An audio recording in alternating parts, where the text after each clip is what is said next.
Health and Travel at Serbisyo Publiko. Serbisyo Publiko with Dr. Hilda C. Ong.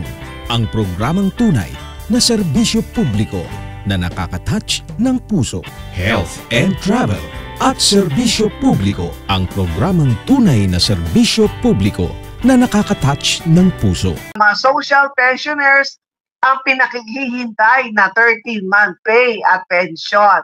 Pag-usapan natin ito ngayong umaga, makakasama natin si Sir J. Labadia, Head ng Media Affairs Department mula sa SSS. Magandang umaga, Sir J. Hello, mabuting araw po, Doc Hilda, at sa lahat po ng tagapakinig ng inyong programa. Yes po, syempre, sa lahat po ng mga pensioner, for sure, excited yan, mapa-retiree o mapa-surviving spouse. Ito ang unang tanong. Kailan maaring maasahan ng mga pensioners ang 30-month pay at December 2023 pension? Opo, isang magandang balita po para sa ating mga pensioners. I-release na po ng SSS ang 13-month pension. Kasabay po nito ang December 2023 na monthly pension po nila. So ang schedule po natin ng pag-release ay 2 batches po. So, sa December 1, kapag ang contingency date naman po ay from December 1 to 15, at sa December 4 naman po ang second batch kapag ang contingency date ay nag-fall po ng 16 hanggang sa last day of the month. Ang first batch ay December 1. Yes, Doktora. And then ang second batch sa December 16. Yung second batch po, December 4. December 4. Yes, maaga po. din pala. Maaga po ibibigay ito, Doktora. Yung December 1, kapag ang contingency date po ng pensioner is 1 to 15. Kapag December 4 yung second batch, kapag ang contingency date naman po ng pensioner is 16 to 30 or last day of the month po. Kasama na rin po, Sir Jay, ang kanilang regular monthly pension. Yes po, Doktora. Kasama na po yung December 2023 na regular pension po nila. Sa mga, Sir Jay, sa mga nag-apply ng advance 18 months, meron din po sila makukuha ang 13 months. Kasama naman po iyon sa ano po. Kung halimbawa po yung pensioner po nag-start lang po ng October yung monthly po nila, sa susunod pa po sila makakatanggap ng 13 months. Kung sa October, pero kung katulad yung sa mga month of May. Kung ano naman po, na-advance po yan, kung kailan po yung start ng regular pension po nila, doon po nila matatanggap po yun. Kung halimbawa next year pa po sila makakatanggap ng monthly pension, sa next batch po sila makakapag so ibig sabihin, hintayin muna matapos yung kanilang advance 18 months bago sila makasama sa 13 months. Yes po, Doktora. Okay, nakuha ko na kasi para sa mga natatanong sa akin, para masabi ko, siyempre lahat ng tao, siyempre lahat ng pensioner excited na meron silang makuha. Itong 13 month, hindi lang to para sa mga regular retiree member, kasama din po dito mga surviving spouse. Yes po, Doktora. Covered po ang lahat po ng retirement benefit pensioner po. Gayon din po yung mga survivor pensioner. Pati na rin po yung mga total disability pensioner po.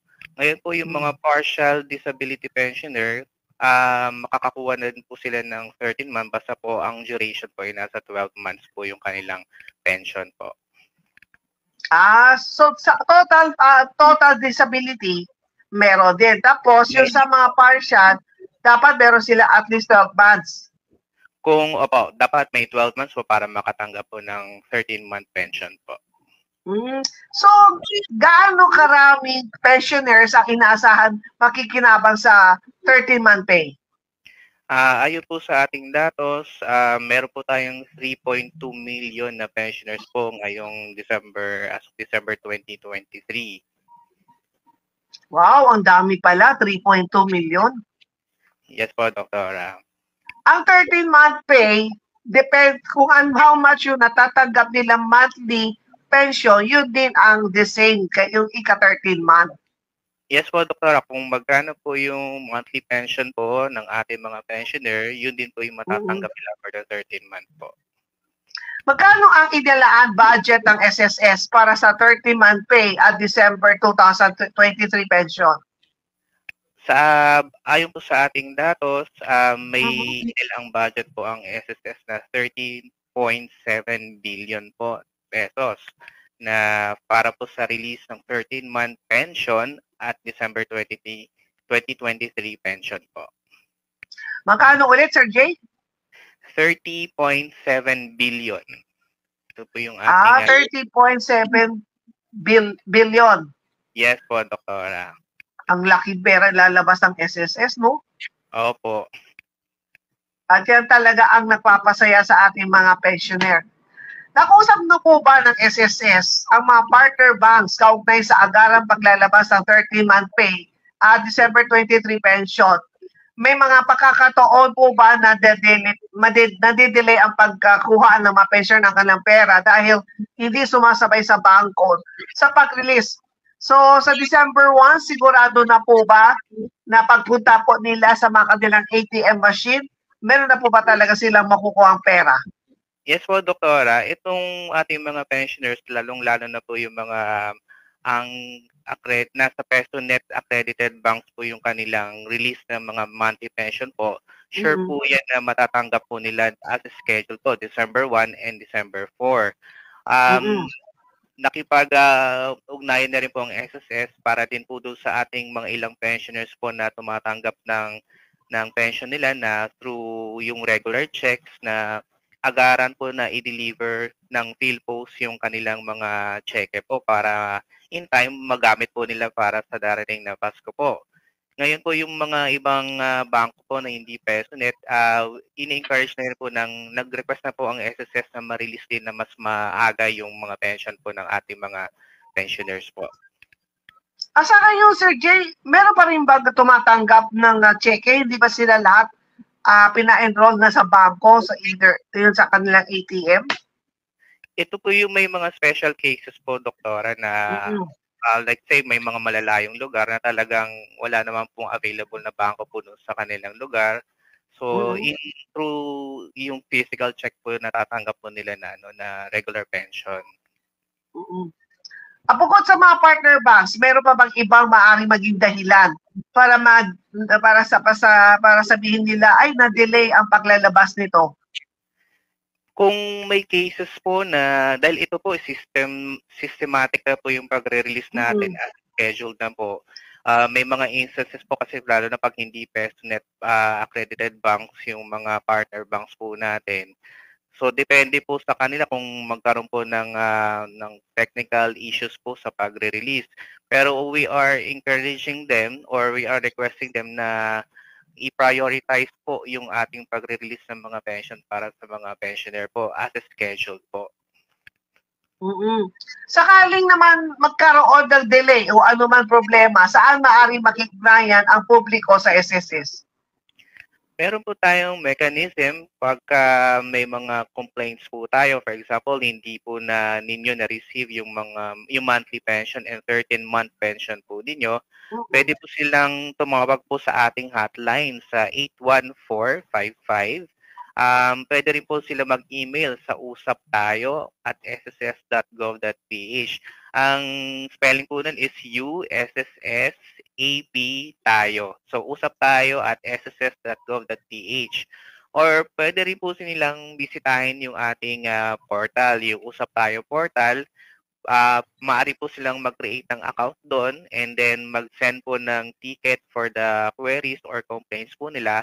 At meron po tayong mga nakaantabi po ng mga service representatives para po sagutin yung kanilang mga katanungan or concerns. Naging tradisyon na ba sa SSS na maagang ilabas ang 13-month pay at regular pension? Yes po, Doktora. Itong ating 13-month pension at yung early release po ng December 2023 pension po. Yung 13-month pension po, ito po ay nagsimula pa po noong 1988, December 1988. So ito ay para pa-Christmas gift na rin po natin sa mga pensioners po natin. So, sa pag-release po ng 13 month, isinasabay na rin po natin yung December 2023 pension po nila para mas maaga po nilang ma-enjoy dahil alam po natin na marami po sa ating mga kababayan ang maagang nagsha-shopping para sa darating na Kapaskuhan. So, iwas rin po sa hassle din po ng yung ating Christmas season. Kung sakali may pakakautang ang pensioner, sabihin natin na yung sa mga nag-apply ng PLP, ibabawas ba ito sa natanggap niyang 13-month pay o yung regular pension lang niya may bawas pero kanyang 13-month buo? Yung 13-month pension po, buo pa rin po itong matatanggap. Yung monthly amortization po ng pension loan, yun po ay binabawas lang po dun sa regular na monthly pension po nila. So kung meron silang utang, ang ibabawas lang ng SSS no kanyang regular monthly pension. Pero Yes. pagdating sa kanyang 13-month buo siya. Yes po. Buo po ito matatanggap ng ating pensioner po. Yan po, at yan ang talagang isa sa inaabangan ng ating mga pensioner dahil pagdating sa Kapaskuhan, siyempre hindi lang yung mga nagtatrabaho na may 13 month. Kahit sa ating mga pensioner na wala na silang trabaho, kasama pa rin sila sa 13-month pay. Di ba ang ganda ng regalo ng SSS sa ating mga pensioner? Yes po, Doktora. So parang na-enjoy na rin din po nila kahit na po na sila ay retirado na po sa kanilang trabaho, meron pa rin po silang inaasahan na bonus po sa pagdating ng Kapaskuhan po. So far po sa taon-taon na ginagawa ng SSS itong maaga pag-release ng 13-month pay. So, kumbaga dapat kabisado na ng mga bangko na. Yes po, Doktora. Yung ating mga bangko po, tinapadala na po natin ng abiso sila na i-release po na mas maaga yung ating pension po for this month of December. Kasabay po ng 13-month pension po. Siguro dapat ang nagiging problema sa mga bangko o sa mga ATM machine, ang madalas kapag pumupunta ka sa mga machine, lagi sinasabi no cash available, kaya diyan ka may inis kaya pupunta ka na naman, maghanap ka na naman ng ibang ATM machine. Sana dito sa 13-month pay, sana hindi naman ganun na mahirapan ng ating mga pensioner na kumbaga naubusan sila ng pera sa sa kanilang mga ATM machine. Opo, ito rin po kasi yung ating isa sa mga reasons bakit maaga po natin binibigay para hindi naman po sumabay din dun sa pagtanggap ng mga regular na mga workers na 15 and 30 na kadalasan po dahil ito po ay araw ng sweldo. So marami po sa ating mga ATM machines po ang kadalasan na naubusan ng cash. So minabuti po ng SSS na i-release po ito na mas maaga para hindi po nila ma-experience po yung hassle po nung pagpila na sa mga ATM machines po during release po ng mga regular mga sweldo po. Sir Jay, pwede pa ulit para sa mga late na tune in, kailan ang pag-release ng 13-month pay? 13-month pension po ay i-release po natin sa December 1. For the first batch, yung may contingency date po ng 1 to 15th of the month. At sa December 4 naman po, yung second batch para sa may contingency date po na 16 or last day of the month. Yan po. At naman, kamusta naman Sir Jay sa mga marami po ba nag-apply ng PLP, ang Pensioner Loan Program natin? Sa ngayon po, ongoing po, marami naman po yung nag-a-apply po ng ating pension loan program. So ito po ay isang magandang programa po na i-launch ng SSS para po sa ating mga pensioners dahil alam po naman natin na may mga panahon po na kailangan po ng agarang cash po ng ating mga pensioners. So ito po yung programa po natin para maiwasan po na mag-avail sila ng mga loan sharks po na kadalasan ay ginagawang collateral po yung kanilang mga ATM. So maganda po dun sa ating program na pension loan program, sigurado pong meron pa rin kayong take home na pay na matatanggap at meron pong kaakibat din po ito na insurance po. So yun po ay makakahiram po sila ng until halagang I think 200,000 pesos po. Depende po dun sa monthly na pension na matatanggap nila. Sir J, ano masasabi mo doon sa balita ko kanina na pagiging episyente ng SSS ay kinilala ng CSC? So, kapag merong mga member na actually, iba din naman reklamo, iba hindi lang kasi alam kung paano gawin, o iba naman, hindi nila alam ang kanilang number. So, pagka ganyan, merong tatawag din po sa Media Affairs Department, ito po ba agad-agad po ninyo na solve ang problema? Yung maganda pong balita yan na na-recognize po ng ating Civil Service Commission yung mataas po na response rate po ng SSS. So lahat po ng mga concerns po ng ating members, ating ini-inform ating mga members na lagi po nilang i-follow yung ating official po na Facebook account para sa mga information po. So nariyan po din yung ating hotline po, yung 81455, para kung may mga concerns po sila, pwede po silang tumawag po doon. Or maaari po silang magsadya sa ating mga branches. Nakantabay naman po ang ating mga member service representatives para assistan po sila sa lahat ng concerns. Lalong-lalo na po yung mga kababayan po natin na alam naman po natin na hindi po lahat ay marunong mag-online. So sa mga branches po natin, meron po tayong mga e-centers po dyan. So, libre po yan. Pwede po silang pumunta doon para ma-assist po sila ng ating mga empleyado po para kung paano sila makapag-register po doon sa ating my.sss. Para sa susunod na mga transaction po nila, hindi na po nila kailangan pumunta sa branch. Pwede na po nilang gawin sa kanilang mga bahay gamit ng kanilang mga computers or yung kanilang cellphone. Meron din po doktorang programang SSS, nakikipag-tie up po tayo sa mga ilang barangay. So, meron po tayong mga e-centers din sa mga piling barangay. So, ang sistema po nito, tinitrain po natin yung mga kawani po ng isang barangay para yung ating mga kababayan na malayo po sa branch ng SSS, pare na po silang sumadya doon sa kanilang barangay na merong computer. So, meron po tayong e-center po sa mga ilang barangay po. Nandun po yung ating mga barangay personnel po na train po natin sila kung paano ma-assist ang ating mga kababayan na paano mag-online.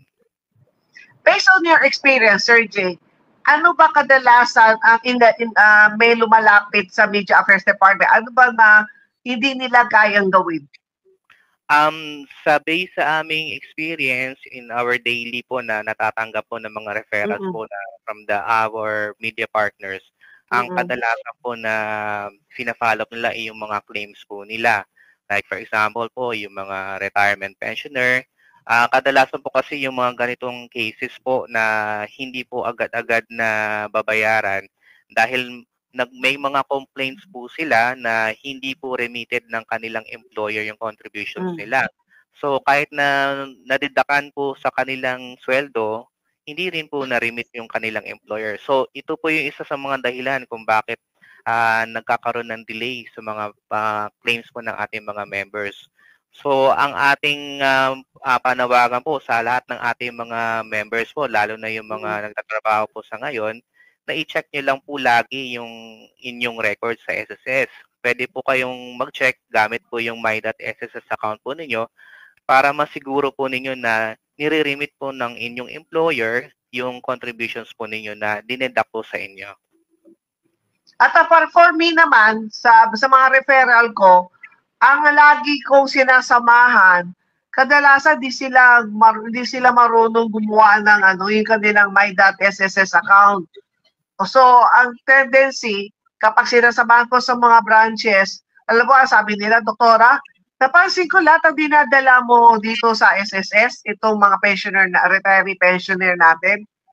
Pagka pumunta dito, tapos pagka lalabas, nakangiti, kasi purma milyonaryo-milyonarya. Kasi ang tagal na nila, kumbaga matagal na sila nag-retire, kasi kadalasan mga 70 plus na eh. Saka lang sila lapit sa akin. Kaya ang lalaki na ang pera na iipon. Kaya sabi ko sa kanila, huwag kayong mag-alala kung hindi ninyo nakuha ang iyong pension either at the age of 60 or 65, hindi yan mawawala. Actually nga, naiipon, lumalaki. Kaya yan nga ang napansin ng ating, lalo na po dito kay Sir Leo Dano ng SSS Diliman, kasi mostly doon ko sinasama ng ating mga pensioner. Kaya sabi ng mga kaibigan ni Doktora, puro mga milyonarya, mga millionaires pagka nakakakuha ng pera sa SSS. Kaya din ang isa talaga, ang isang nagiging problema, hindi talaga sila marunong gumamit ng computer, hindi sila marunong mag-apply ng online. Pero nandiyan naman ang SSS, may mga e-center na tumutulong sa ating mga pensioner. Kaya katulad kanina sabi mo, Sir Jay, kapag hindi sila talaga marunong, lahat po ng branches, meron po ba kumbaga yung e-center, yung talagang meron pong naka-assign na tutulong sa kanila? Yes po, Doktora. Lahat po ng ating mga branches po, meron po tayong e-center dahil yan po yung talagang ating compliance po dun sa panawagan ng ating government na i-digitalize na po lahat ng transaction. So, kaakibat po nito na dahil alam po naman natin na may mga kababayan po natin na hindi ganun, hindi maalam gumamit ng mga online po na mga equipment katulad ng computer or cellphone. Nariyan po yung SSS, handa pong magserbisyo po para sa kanila, para gabayan po sila kung paano po gamitin yung ating online platforms po. Sa mga naman, sa mga pensioner, Sir Jay, sa mga pensioner na hindi nagpapa-annual annual confirmation of pension, yung ACOP natin. And then, natapat na ito 13-month na cut off sila. So, hindi nila makukuha. So, ito po ba ay maagapan ba kung sakaling naman sinabi niya, Doktora, biglang nawala ang aking pension for the month of November. Wala silang nakuha. So, pagdating sa December, ganun din, di ba? Wala pa rin silang makuha kung hindi sila nagpa-ACOP. Opo, kaya lahat po ng ating mga members, pero po yung ating mga nasa Philippines na po na retiree pensioner, hindi na po kailangan ng mag-ACOP. Karamihan lang naman po yung mga nasa abroad po, at saka yung ating mga survivor pensioner po, yung po yung mga kailangan mag-report po sa SSS. So, kung alam po nila yung schedule po nila para po sa ating mga survivor pensioner at yung mga nasa abroad po, na dapat po mag-report po sila, mag-report na po sila ngayon para hindi po magkaroon ng delay po doon sa release ng kanilang pension. Pero kung sakali naman po na na-release na po ng SSS tapos hindi pa po sila nakapag-report, pag nag-report naman po sila, once na ma-resume po yung kanilang monthly pension, ibibigay rin naman po ito. Yes, isa rin ako na kasi December yung sa akin,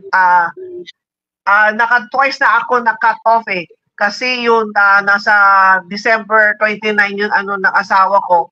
So minsan, talagang nakalimutan ko. So talagang, sabi ko, pagpasok ng January o February, biglang naputol ang aking pension. So ang para sa mga surviving spouse, tuloy-tuloy pa rin po ba pagpasok ng 2024, kailangan pa rin nilang magpa-ACOP. Opo, tama po yun, Doktora. At ayan ang sinasabi nila, bakit kailangan daw nilang magpa-ACOP? Dahil gusto ba talaga malaman ng SSS na sila ay buhay pa?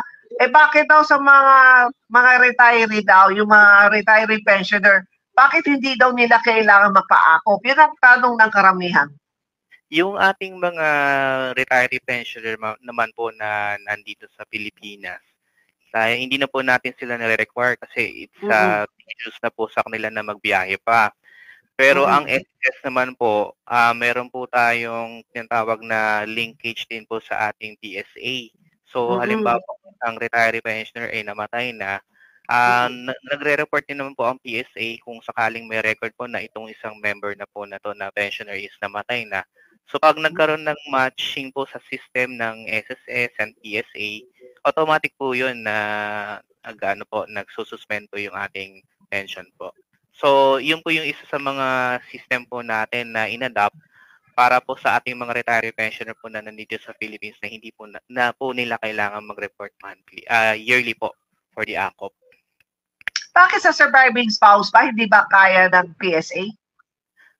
Sa ngayon po, yung ating mga surviving spouse kasama pa po talaga sila sa ACOP dahil part of the po rin natin confirm sa ating mga surviving spouse kasi may iba naman po kahit hindi po sila kasal, merong kinakasama or nag-live-in na po. So ito po yung isa sa mga grounds lalo na po pagka nagkaroon na po ng anak yung ating mga survivor pensioner po. So isa yan sa mga grounds po na pwedeng masuspend po yung ating pension po ng ating mga survivor pensioner po. Yan ang Sir Jay, yan ang laging biro ko. Sabi ko, huwag ninyo akong liligawan kasi baka maputo lang aking pension sa SSS. Yun naman po yung ating reason. Pero ano naman po, Dr. Tama po, at least na-enjoy naman po ninyo yung inyong pension po. Yes, talagang yan ang pension na lagi ko ginagamit wag na kayo magtanggang lumigaw sa akin kasi ayaw ko mawala aking SSS pension. Kasi yan na tuloy-tuloy na ilang taon ko na tinatanggap. Actually, luging-lugi ang SSS sa akin. Dahil less than 30,000 lang ang contribution ng asawa ko nung siya ay nabubuhay. And then more than 1 million na ang nakukuha ko sa SSS. Kahit na sabihin natin maliit lang siya kada buwan, pero lumampas pa rin ng milyon ang aking natatanggap. Kaya dito natin nakikita, kapag kayo ay naging miyembro ng SSS, kapag po kayo namatay, huwag naman sana, asa sinasample ko lang, kapag namatay ay isang miyembro at meron siyang asawa, ang kanyang monthly pension ay napupunta sa kanyang naiwan na asawa. Which is ganun ang nangyari sa akin, maaga namatay ang aking asawa. So kanyang monthly pension, actually bata pa siya wala pa naman siyang pension Pero kinompute pa rin ng SSS na binigyan niya ako ng monthly pension. At ito naman ay Sir Jay, para katulad ang halimbawa ko sa aking sarili, nung time na yun, napakabata pa ako na byuda. Siyempre, ang asawa ko bata rin, wala pa siyang monthly pension. So ito talaga automatic na kinocompute ng SSS na yung kung how much ang makukuha ng kanyang surviving spouse. Yes po, yung ating death benefit po kasi kung ang namatay na member naman po is hindi pa siya retiree pensioner, kung naka 36 months po siya na posted contribution prior dun sa kanyang pagkamatay, magka-qualify po yung primary beneficiary ng monthly pension. Sa case po ninyo, kayo po yung legal na asawa, so kaya po kayo nag-qualify for the death benefit na monthly pension. Sir Jay, meron po ba kayong special announcement o mensahe para sa ating mga member? Opo, para po sa ating mga members, patuloy lamang po ninyong subaybayan po ang ating official Facebook page ng SSS para po sa mga information. Gayon din po yung mga ibang ating mga SOCMED accounts like yung YouTube. Nariyan din po tayo sa Viber, nasa TikTok din po tayo. Para lahat ng information po na kailangan po ninyo about SSS or any concerns po ay makukuha po ninyo ay siguradong tama po. So, meron din po tayo, Doktora, na yung ating YouTube account na meron po tayong eskwela webinar. So, i-click nyo lang po yung ating page po doon. Meron po doon may mga videos po tayo na about mga benefit programs po na in-offer ng SSS. Panoorin nyo lang po yun. Mandun din po yung mga step-by-step po na guidelines kung paano mag-apply online. For example po, yung retirement po, paano kayo mag-online. Meron po doon na ating mga instructional videos para po malaman po ninyo kung paano. So yun lang man po, Doktora. Maraming salamat po sa isang araw po ulit na pagkakataon po na makapagbigay information po sa ating mga members po. Maraming salamat po. Maraming salamat, Sir Jay. Ang nakasama po natin ay si Sir Jay Labadia. Siya po ang Head of Media Affairs Department mula po sa SSS. Kung meron po kayong mga katanungan o gustong linawin na mga bagay-bagay, huwag kayong makatubilin magpadala ng mensahe sa ating mga social media account at asahan po ipaparating namin ito sa SSS. Ito ay bahagi ng ating pagbibigay serbisyo publiko at sa hangarin ng SSS na kayo ay mapaglingkuran dahil nais ng SSS na bawat Pilipino ay protektado. So meron din nagtatanong sa akin through Messenger. Sabi niya, Doktora, paano kung napanood namin itong interview po dito sa SSS after the program? Sabi ko, wala po problema kasi mag-comment lang po kayo sa ibaba, kung anong message po, ayan po ay sasagutin ko po. Kapag hindi ko kaya sagutin, magtatanong din ako sa SSS para mabigyan ko kayo ng tamang impormasyon. Sa akin ay tamang serbisyo. So, huwag po kayo mag-alala kung let's say, kung napanood po ninyo after the radio program, maaari pa rin po kayo mag-comment, mag-message, at kung meron kayo other na katanungan na hindi ko natanong kay Sir J. Labadia, pwede pa rin po kayo magtanong sa akin, and then ito naman ay paparating natin sa SSS. Sigurado ko po na makakarating po sa SSS. Samantala, ang oras sa buong kapuluan ng Pilipinas ay ganap ng 9:06 ng umaga, Kautiang Kong Lakon Saki. Sa pagbabalik po ng health and travel at serbisyo publiko, papasadaan naman natin ang mga headlines ng mga mahalagang balita na dapat ninyong malaman ngayong araw na ito, araw ng Martes. Kaya tutok lang, back to DWBL Studio.